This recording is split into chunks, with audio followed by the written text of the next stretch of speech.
오늘 요한복음 16장 25절로 33절 말씀을 통해서 우리가 하나님 주시는 주의 음성 듣기를 원합니다.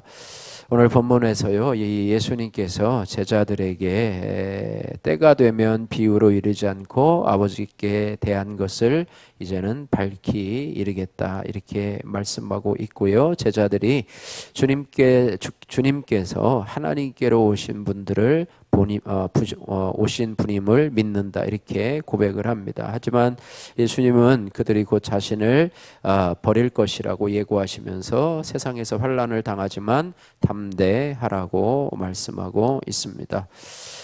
오늘 25절로 27절 말씀을 보면은 그동안에 제자들에게 많은 영적인 교훈을 비유로 말씀해 주셨는데요. 예수님께서 이제 때가 되면 이제 비유가 아니라 밝히 드러나겠다 이렇게 말씀하고 있는데요. 여기서 때는 무엇이냐면 예수님이 십자가 사명을 이제 다 마치시고 세상을 떠나 아버지께로 돌아가시는 때를 의미하고 있습니다. 그래서 25절 말씀 같이 한번 읽겠습니다. 25절 이것을 비유로 너희에게 일렀거니와 때가 이르면 다시는 비유로 너희에게 이르지 않고 아버지에 대한 것을 밝히 이루리라. 그래서 예수님이 이제 사명을 다 감당하시고 이제는 세상을 떠나 이제 하늘 보좌 우편으로 올라가실 때에 이제 이후로 성령님을 보내주셔서 다른 보혜사인 성령님을 보내주셔서 아버지에 대한 예수님의 모든 교훈을 이제는 밝히 알려주겠다 이렇게 말씀하신 것이죠. 그래서 성령께서 우리를 진리 가운데로 인도하시는 진리의 영이신 성령께서 우리에게 말씀을 가르쳐 주시고 또 우리를 의의 길로 또 진리의 길로 인도하시는 성령님이시라는 것입니다. 특별히 성령님께서 우리가 당하는 고난을 말씀으로 해석해 주실 때 우리가 더 예수님을 더 사랑하게 되고 예수님의 이름으로 아버지께 구하게 된다라고 하는 거예요. 그래서 우리가 말씀을 들을 때나 또 말씀을 읽을 때 내 안에 성령께서 나로 밝히 깨달아 알게 하옵소서 이런 기도가 우리에게 꼭 필요하다는 사실을 말씀해 주고 있습니다. 자, 그 다음에 28절에서 30절 말씀해 보니까 예수님께서는 이제 제자들에게 말씀하십니다. 28절 말씀 같이 한번 읽겠습니다. 28절에서 29절 말씀 같이 한번 읽겠습니다. 내가 아버지에게서 나와 세상에 왔고 다시 세상을 떠나 아버지께로 가노라 하시니 제자들이 말하되 지금은 밝히 말씀하시고 아무 비유로도 하지 아니하시니. 30절 말씀까지 읽겠습니다. 우리가 지금에야 주께서 모든 것을 아시고 또 사람의 물음을 기다리시지 않는 줄 아나이다. 이로써 하나님께로부터 나오심을 우리가 믿사옵나이다.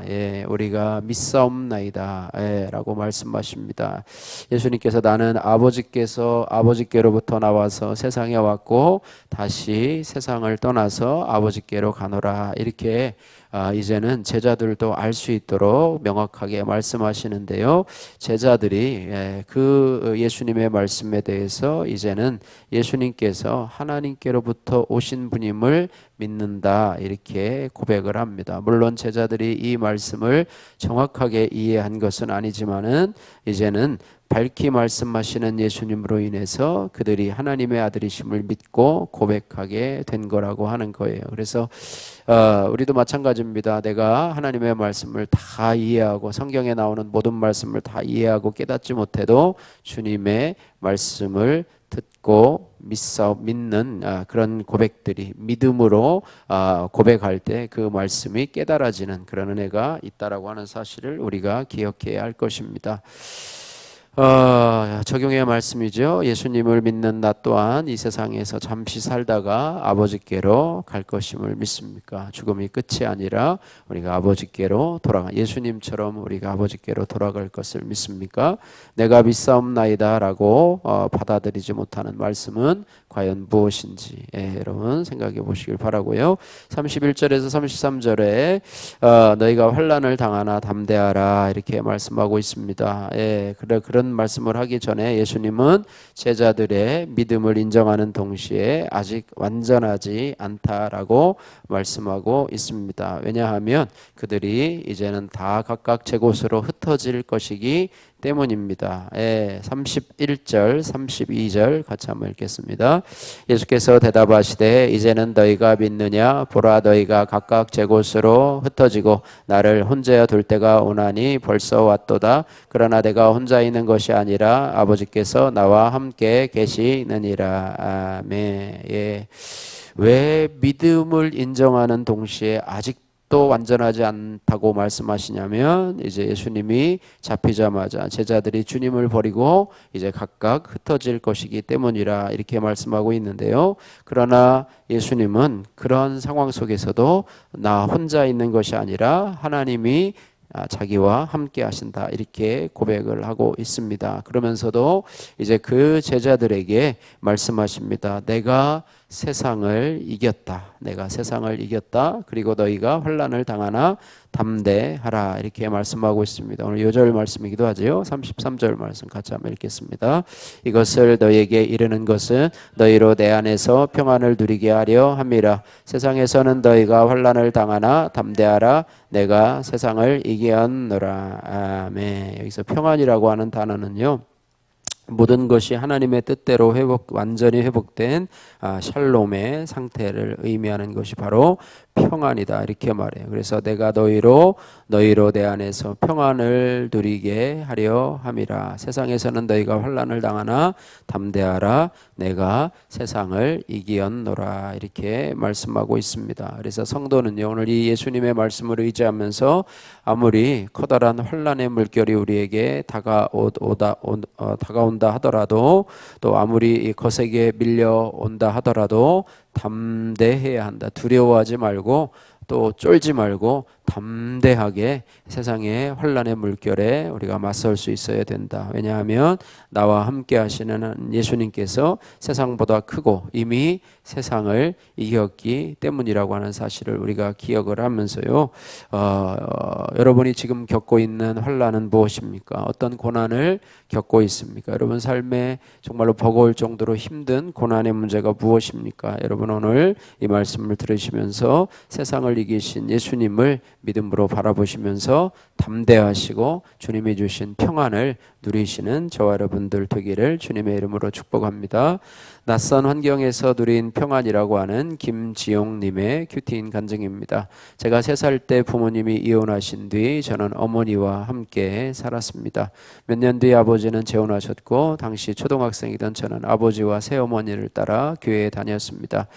하지만 무늬만 신자이다 보니 고등학생이 되어서는 학업에 집중해야 한다는 핑계로 교회를 멀리했습니다. 그런데 조금만 공부해도 성적이 곧잘 오르니 교만해져서 성적이 안 좋은 친구들을 무시하곤 했습니다. 하지만 내 안에 예수님이 계시지 않기에 성적이 아무리 좋아도 마음은 늘 불안했습니다. 그러던 중 하나님이 저를 항상 사랑하시며 제가 돌아오기를 기다리신다는 것을 알게 되는 사건이 찾아왔습니다. 교만하여 수능을 망친 저는 결국 재수하게 되었습니다. 그런데 친어머니는 저의 재수 비용과 대학 등록금을 마련할 여건이 안 되셨습니다.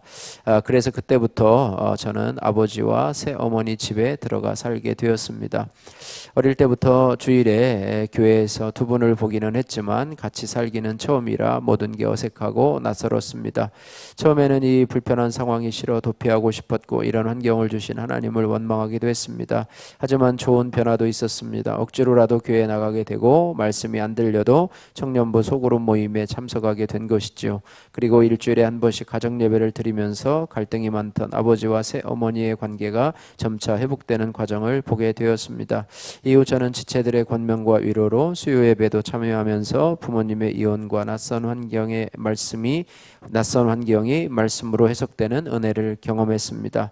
이렇게 저는 성인이 되어 들어간 아버지 집에서 주님을 만나 평안을 누리고 담대함을 얻게 되었습니다. 그래서 지금은 제게 불편한 환경을 허락하신 하나님께 감사드리며 이런 고난이 없이는 교회에 다니지 않았을 교만한 죄인이 바로 저임을 인정하게 되었습니다. 저의 고난을 약재로 삼아서 다른 사람들을 구원의 길로 인도하는 사명을 감당하기를 소망합니다. 적용하기 첫 번째, 저와 비슷한 환경에 있는 지체들에게 전화해서 교회에 나오라고 권면하겠습니다. 청년부 소그룹 모임을 소중히 여기며 약속 장소에 미리 가서 자리를 맡겠습니다. 바라기는 저와 여러분들이 어떤 고난의 환경 속에 있다 할지라도 그 고난을 말씀으로 해석하면서 고난 중에서도 여러분을 구원으로 이끄는 하나님의 은혜를 경험하면서 담대하게 이겨 나가시기를 주님의 이름으로 축복합니다. 기도하겠습니다. 사랑의 하나님 아버지 감사합니다. 하나님 아버지 정말로 하나님께서 우리 인생의 고난을 통과할 때 우리와 함께 해주셔서 저의 고난을 또 환난을 말씀으로 해석할 수 있도록 은혜 주신 하나님 감사합니다. 하나님 아버지 저 지금 현재 당하고 있는 고난도 하나님 아버지 말씀으로 해석되게 하셔서 이 고난을 잘 통과하고 고난당함이 내게 유익이라 하신 아버지 말씀을 우리도 고백할 수 있도록 도와주옵소서. 우리도 예수님처럼 이 땅에서 오직 주님 주신 사명을 감당하다가 아버지께로 가기를 원합니다. 십자가로 세상을 이기신 예수님을 온전히 바라봄으로 환난 가운데서 두려워하지 않고 담대함을 얻을 수 있는 은혜를 덧입혀 주심을 믿고 감사드리며 예수님 걸어가신 이름으로 기도드립니다. 아멘.